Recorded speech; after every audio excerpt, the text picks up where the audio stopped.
ओम नमः सिद्धेभ्य नमो जीर्णाणम। सभी को सादर शुद्धात्म वंदन।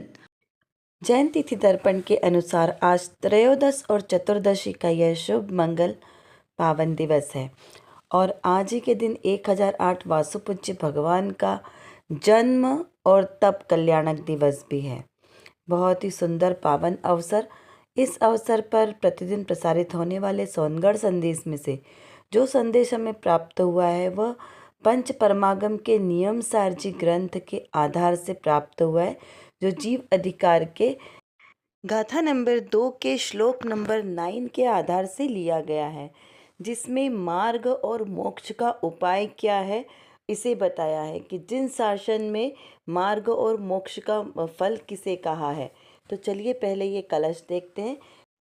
कभी कामिनी रति सुख में यह रत रहता है, कभी संपत्ति की रक्षा में उलझा रहता, किंतु जो पंडित जन जिन पथ पर आ जाते, हो जाते वे मुक्त आत्मा में रत होकर। इसका अर्थ है कि जो मनुष्य कभी कामिनी यानी स्त्री पत्नी के प्रति रति यानी राग से उत्पन्न होने वाले सुख की ओर गति करता है, यानी कि विषय कषायों में लीन रहता है, और कभी धन की रक्षा की वृद्धि करता है, धन की इच्छा करता है, उसके लिए व्यापार आदि में ही संलग्न रहता है, तो उसे कभी मोक्ष या मोक्ष मार्ग नहीं मिलता। जो पंडित जन कभी जिनवर के मार्ग को प्राप्त करके निज आत्मा में रत हो जाते हैं, वह वास्तव में इस मुक्ति को प्राप्त होते हैं। क्या कहा कि जो मनुष्य कभी 5 इंद्रिय के विषय भोगों में रत रहते हैं, अपने स्त्री रूपी कामिनी में रत रहते हैं, या फिर व्यापार आदि में ही अपना सारा जीवन उसमें ही झोंक देते हैं, तो वे जीव कभी भी मोक्ष को या मोक्ष के मार्ग को प्राप्त नहीं कर पाते। तो फिर मोक्ष का मार्ग कौन प्राप्त करता है? तो भाई जो पंडित जन है यानी जो ज्ञानी जन है। अब यहाँ ज्ञानी और पंडित किसे कहा? जिसे अपने आत्मा के स्वभाव का भान है, जिसने अपने आत्म स्वरूप को जाना है, पहचाना है, जिसने 7 तत्वों के प्रति सच्चा श्रद्धान किया है। कौन कौन से 7 तत्व? जीव, अजीव, आश्रव, बंध, संवर, निर्जरा और मोक्ष। इन 7 तत्वों में प्रयोजनभूत तत्व कौन सा है? सबसे पहला मेरा जीव द्रव्य, वही सबसे अलग और प्रयोजनभूत है। तो जिसने अपने इस प्रयोजनभूत जीव तत्व को समझा, जीव तत्व की महिमा को समझा, उसकी उपयोगिता को समझा, उसके सुख का अनुभव किया कि मैं जीव यानी मैं आत्मा, तो मेरे अंदर सुख भरा है, ऐसे जीव को जब यह निर्णय हुआ कि मेरे आत्मा में ही सुख भरा है, मुझे सुख कहीं और नहीं ढूंढना है, 5 इंद्रिय के विषयों में कहीं पर भी सुख नहीं है। क्यों? क्योंकि 5 इंद्रियों में अगर सुख होता तो एक एक इंद्रिय की अभिलाषा करने पर जीव के प्राण चले जाते। कैसे? जैसे हाथी को स्पर्शन इंद्रिय की अति आसक्ति होने से वह अग्नि के प्रेम में, जो शिकारी होता है ना, वो क्या करता है कि एक नकली चित्र दिखाता है और गड्ढे के ऊपर घास डाल देता है। इससे हाथी दौड़ कर आता है और गड्ढे में गिर जाता है और वो पकड़ा जाता है और अपने प्राणों को ख़त्म करता है। मछली यानी मीन, मीन क्या करती है? वो जो जाल फैलाता है ना मछुआरा, वो एक कांटे में थोड़ा सा अन्न का दाना डाल के और पानी में डालता है, जिससे मछली उसको खाने के लिए आती है, मांस के टुकड़े को, और उसके जाल में फंस जाती है। तो एक रसना इंद्री की लोलुपता के कारण वह अपने प्राण गंवा देती है। घ्राण इंद्री, घ्राण इंद्री के चक्कर में भंवरा जो इतना मजबूत है कि लकड़ी के अंदर छेद कर देता है, वह कमल पत्र में उसके पराग की खुशबू को सूंघने के लिए रात्रि में जैसे ही कमल बंद हो जाता है तो वह उसको भेद कर बाहर नहीं आता। कमल की पंखुड़ियाँ कितनी कोमल है, लेकिन वो उसमें से बाहर नहीं आता है। क्यों? क्योंकि उसको उस घ्राण इंद्र, उस सुगंध के प्रति इतनी आसक्ति है कि उसके वहाँ पे प्राण भी चले जाते हैं तो उसकी भी उसको कोई चिंता नहीं है। फिर उसके बाद में चक्षु इंद्री के चक्कर में पतंगा कितना, स्ट्रीट लाइट पे आप देखना कभी रात्रि के समय में कितने जीव आपको नीचे मरे मिलेंगे, बारिश के समय में विशेषकर। किस कारण? उस चक्षु इंद्री के कारण अपने प्राण गंवा देता है। और कर्ण इंद्री के कारण हिरण अपने प्राण गंवा देता है। शिकारी वो मधुर तान सुनाता है और हिरण उसे सुनने के लिए खड़ा हो जाता है और पकड़ा जाता है। लेकिन हम 5 इंद्री के जीव तो पांचों ही इंद्री में आ सकते हैं। हमें स्पर्शन, रसना, घ्राण, चक्षु और कर्ण, ये जो 5 सेंस ऑर्गन्स कहे ना, सेंस ऑर्गन्स 5, इन पांचों का ही एक साथ उपभोग करना होता है। तो सोचो, विचार करो कि जब एक एक इंद्री के कारण उनके प्राण चले गए तो हम तो 5 इंद्री का भोग कर रहे हैं, तो हमारा क्या होगा? तो ऐसा जिस जीव को विचार आता है और वो जीव इन 5 इंद्री के विषयों से विरक्त हो जाता है और अपनी आत्मा में अनुरक्त होता है, ऐसे जीव को पंडित कहा, उसे ज्ञानी कहा, जिसके आत्म स्वभाव का ज्ञान है। तो यहाँ कहा कि ऐसे ज्ञानी जीव कभी जिनवर के मार्ग को प्राप्त करके निज आत्मा में रत हो जाते हैं, अपने आत्म स्वभाव में आसक्त होते हैं, अपने आत्म स्वभाव में लीन होते हैं, वे वास्तव में इस मुक्ति के मार्ग को प्राप्त करते हैं। कौन सा मुक्ति का मार्ग? ये वीतराग मार्ग। इसीलिए कहा कि हे वीतराग, इस मार्ग पर किसी के कहने से, सुनने से, किसी के लोभ में, मान प्रतिष्ठा की बढ़ाई में इस जिन मार्ग के पथ को मत छोड़ना। यदि कोई ईर्ष्या भाव से निंदा करे जिन मार्ग की, छोड़ो न भक्ति वचन सुन इस वीतरागी मार्ग की। कभी भूल कर भी अपने इस वीतरागी जिन शासन, जिन मार्ग को मत छोड़ना। बहुत बहुत बहुत महादुर्लभता से ये जैन धर्म जिन शासन हमें प्राप्त हुआ है, महापुण्य का उदय है, जो हमें आत्मा की बात समझ में आती है। आत्मा शब्द अच्छा लगता है, जिसे आत्मा शब्द नहीं सुहाता ना, उसका तो कभी कभी मोक्ष होना ही नहीं है। तो इस प्रकार ये जिन शासन की अपने आत्म स्वभाव की महिमा को बताने वाला आज का यह संदेश हमारे लिए बहुत ज़्यादा प्रेरणादायक है। इसे आत्मसात करें, अपने जीवन में इसको जरूर अनुभूति में लाएं, बारंबार चिंतन करें इसका। चलिए अब इसी के साथ ऐसा भेद ज्ञान की धारा हम अपने अंतर में बढ़ाते रहें और देखते हैं आज का रत्नकणिका में कौन सी विशेष बात आई है, क्योंकि आज चतुर्दशी का महापर्व है और भेद ज्ञान करने की विशेष आवश्यकता है। यहाँ पर प्रश्न किया है कि प्रथम अशुभ राग टले और शुभ राग करे, पश्चात शुद्ध भाव हो, ऐसा क्रम है। यहाँ पर क्या प्रश्न किया कि आत्म कल्याण करने का, वस्तु स्थिति को समझने का, शुद्ध भाव करने का क्रम क्या है? तो पहले तो अशुभ राग को टाले, फिर शुभ राग करे और उसके बाद शुद्ध भाव करे, ऐसा क्रम है? तो ऐसा नहीं। यहाँ पे समाधान स्वरूप क्या बताया कि नहीं भाई नहीं, यह क्रम ही नहीं है। यहाँ पे ऐसा कोई क्रम नहीं है। प्रथम सम्यक दर्शन प्रकट होता है, पश्चात शुभ राग टल नहीं सकता, इसीलिए पहले अशुभ राग टलकर शुभ राग आता है। यह साधक के क्रम की बात है। क्या कहा कि यहाँ पर ऐसा कोई आत्मकल्याण में क्रम नहीं है कि आपको क्रम करना है।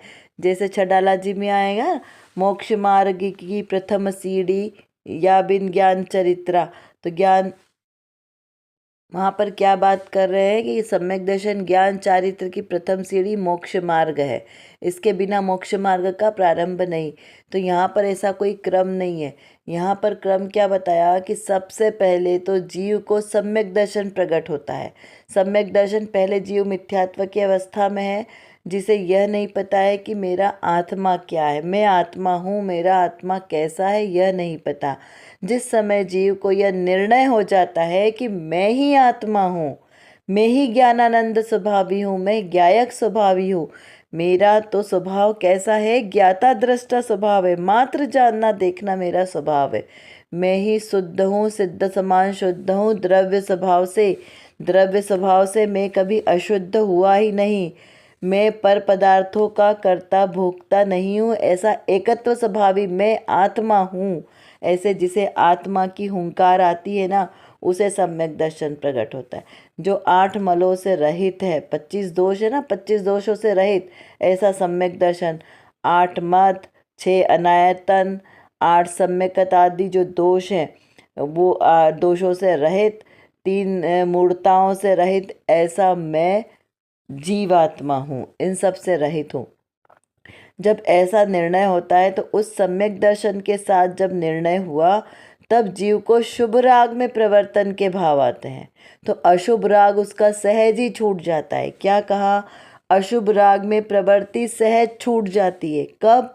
जब जीव को अपनी आत्मा का ख्याल आता है तो उसका शुद्ध, जब तक उसको मतलब जब तक उसको मोक्ष की पूर्णता की दशा प्राप्त नहीं होती तब तक वो शुभ राग में ही प्रवर्तन करता है। क्या कहा? अपना स्वभाव पता चलने पर उसका प्रवर्तन शुभ राग में होता है। सहज ही शुभ राग में प्रवर्तन होगा, किसी को करना नहीं पड़ेगा, मतलब बुद्धिपूर्वक नहीं करना है, सहज उसका प्रवर्तन शुभ राग में ही जाएगा और अशुभ राग से उसकी अरुचि हो जाएगी। तो यहाँ पर कहा कि ऐसा क्रम नहीं है कि आपको पहले एक छोड़ो फिर इसको ग्रहण करो फिर इसको छोड़ो, ऐसा नहीं है। आत्मा में कुछ भी त्यागोपादान शून्यत्व शक्ति से परिपूर्ण है ना, तो ना कुछ छोड़ना है ना कुछ ग्रहण करना है, सब कुछ सहज होता है। जैसे एक बहुत ही सिंपल उदाहरण लेते हैं। जब छोटा बच्चा है, क्योंकि सब ने छोटे बच्चों को देखा है बड़ा होते हुए, तो जब हम छोटा बच्चा रहता है हम उसको सबसे पहले क्या सिखाते हैं? उसे पानी देना, तो उसको क्या बोलते हैं? मम मम मम। यानी वो बच्चा समझता है कि मम यानी पानी, क्योंकि उसे पानी नहीं बोलना आता है, तो वो पानी। जब वो बच्चा थोड़ा थोड़ा बड़ा हो जाता है तब भी क्या वो मम बोलता है? अभी हम बड़े हो गए तो क्या मम बोलते हैं? क्योंकि बचपन में तो हमने यही सीखा ना, और यही सीख के तो हमने पानी लिया है ना। तो बड़े होने पर सहज ही हम पूरा सेंटेंस बोलते हैं।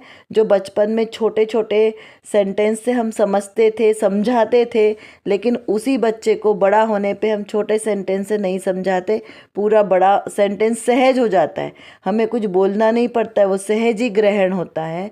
वैसे ही अच्छा, बच्चा जब पहले क्लास में जाता है तो अ आ ई ऐसे करके पढ़ता है, ठीक है। ए फॉर एप्पल तो क्या बोलते हैं? AAPPLE, Apple. अब जब बच्चा बड़ा हो गया तब वो एप्पल को ऐसा पढ़ता है क्या? वो डायरेक्ट पढ़ना चालू करता है। क्यों? बचपन में से उसको ऐसा सिखाया है ना, तो पहले अब उसको छोड़ना पड़ा क्या? कि नहीं, पहले अभी तुम ये वाली स्पेलिंग ऐसे बोलना छोड़ो और अब ऐसे इसको ग्रहण करो। सहज ग्रहण होता है। जब बच्चा बड़ा होता है तो सहज ग्रहण होता है। जो बचपन में जो सिखाई जाती बात वो उसको छोड़ देता है और बाद में जो सही है यथार्थ बात उसे ग्रहण करता है। वैसे ही जो अनादिकाल से हमारी मिथ्या बुद्धि इन 5 इंद्रिय के विषयों में रखते कर्तापने में लगी है, ये मिथ्या बुद्धि जिस दिन हमें समझ में आती है कि ये मिथ्यात्व है और सम्यक स्वरूप तो मेरा आत्मा है, महापुण्यशाली महिमावान मेरा आत्मा है। अगर ये मेरा आत्मा ना हो तो ये सारी क्रियाएं किसी कार्यकारी नहीं है और मेरे सुख का साधन मेरे ही आत्मा में है। जब हमें ये पता चलता है कि मेरे सुख का मार्ग, मुझे सुख चाहिए ना, तो मेरे सुख का मार्ग क्या कहाँ है? मेरे ही आत्म स्वभाव में है। जब ये दृढ़ता आती तो हम सुख के मार्ग की खोज करते हैं। तो जो अनंत सिद्ध हुए हैं वो जिस मार्ग पर चले हैं, अनंत सिद्ध जो होने वाले हैं वो जिस मार्ग पर चल रहे हैं, उसी मार्ग पर मैं भी चलूं तो मैं भी सिद्ध समान शुद्ध बन सकता हूं। जिस दिन ये निर्णय होगा तो सहज ही हमारा मार्ग चेंज हो जाएगा और सहज ही अशुभ राग हमारे छूट जाएंगे और शुभ राग में प्रवृत्ति होती। तो शुभ राग कौन कौन से हैं? वीतरागी भगवान के प्रति भक्ति, पूजा पाठ, दया दान, शास्त्र स्वाध्याय, तत्व ग्रहण करना, समझना, तीर्थ यात्रा, ये सब शुभ राग हैं। तो इस और कौन से? सच्चे वीतरागी देव शास्त्र गुरु के प्रति बहुमान, ये वीतरागी भाव है, अपने आत्मस्वरूप को समझना। इसके अलावा और कोई धर्म नहीं है, वीतरागता ही धर्म है एकमात्र। इस प्रकार यहाँ पर समझना। चलिए अब कुछ प्रश्नों के माध्यम से हम इसको और समझते हैं कि मुक्ति की प्राप्ति के लिए क्या प्रयास करना है और किसे होती है मोक्ष की प्राप्ति, यानी मुक्ति किसे प्राप्त होती है और कौन संसार में भटकता है, इस पर भी विचार करें। मुक्ति के लिए क्या क्या प्रयास करना पड़ता है और किस अपेक्षा से हमें प्रयास कहा है और किस अपेक्षा से सहज परिणमन कहा है, इसका विचार चिंतन करें। विचार करें कि क्या संसार में सुख है, अगर संसार में सुख है तो कहाँ है, और अगर नहीं है तो हमें उस सुख को कैसे प्राप्त करना है, इसका विचार करें। मैं अशुभ भाव, शुभ भाव या शुद्ध भावों को किस प्रकार से करता हूँ और किस प्रकार से ये सहज छूटते हैं, इस पर विचार करें। 5 इंद्रियों के विषयों में सुख है या मैं इनके सेवन से दुख को ग्रहण कर रहा हूँ, इस पर विचार चिंतन करना अति आवश्यक है कि जो हम क्रिया कर रहे हैं उससे हमें लाभ हो भी रहा है या उल्टा हमारा नुकसान हो रहा है। इस प्रकार चिंतन मनन करें तो लाभ है। अपनी मति को व्यवस्थित करते हुए हमें यह निर्णय करना है कि मैं कौन हूँ और मेरा स्वरूप क्या है। इस प्रकार यथार्थ निर्णय के साथ हमें अपना श्रद्धान पक्का करना है, क्योंकि जो सर्वज्ञ देव की वाणी में आया है वही वस्तु का यथार्थ स्वरूप है और वही मैं हूँ, वही मेरा स्वरूप है। इसी स्वरूप को समझकर अनंत सिद्ध हुए हैं, अनंत सिद्ध हो रहे हैं और आगे भी ऐसे ही अनंत सिद्ध होंगे।